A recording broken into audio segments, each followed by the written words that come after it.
Hey, my reality song continuing Pia, Orphan Chapter 10. Another nun followed the first with the thin slices of bread. As soon as Pia bread fell into the bowl, the girl opposite her snatched it away.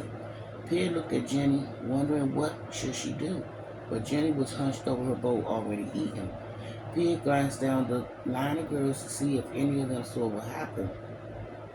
Lateran lights flicker off their weary face and haunted eyes as they devour their meager supper like a pack of hungry wolves.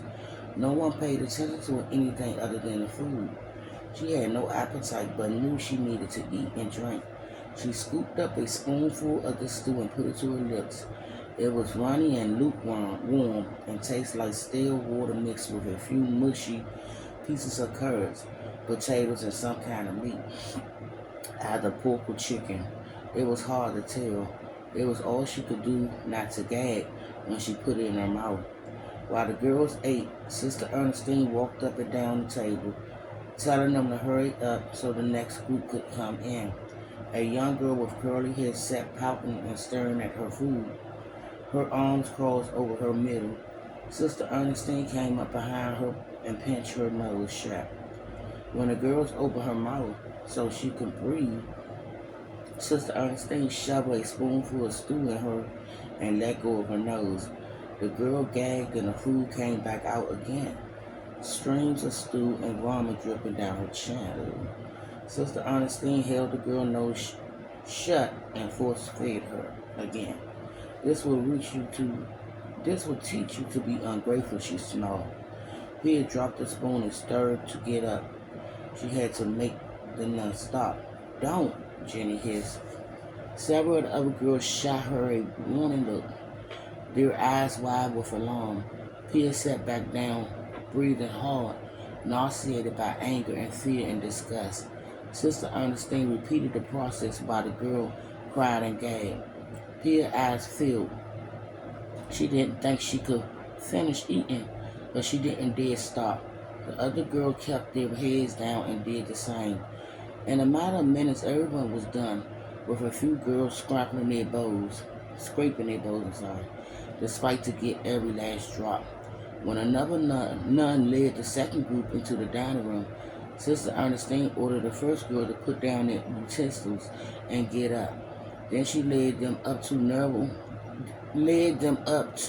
flights of stairs to a room lined with what seemed like 100 wash bands. The washroom was cold and damp, the wooden floor wet and slippery looking. Next to each wash basket, a thin towel hung on a hook.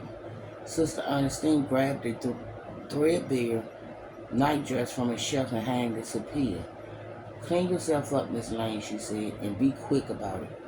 The other girls had already taken off their shoes, strapped down to their undergarments, and were hastily washing their hands and faces.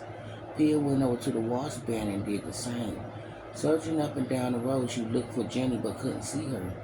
After getting cleaned up as best as she could with no washcloth and a thin towel, she slipped the nightdress over her head and hung the towels back on the book. When everyone was done, they picked up their shoes and clothes and followed Sister Ernestine out of the wash room into a dank corridor.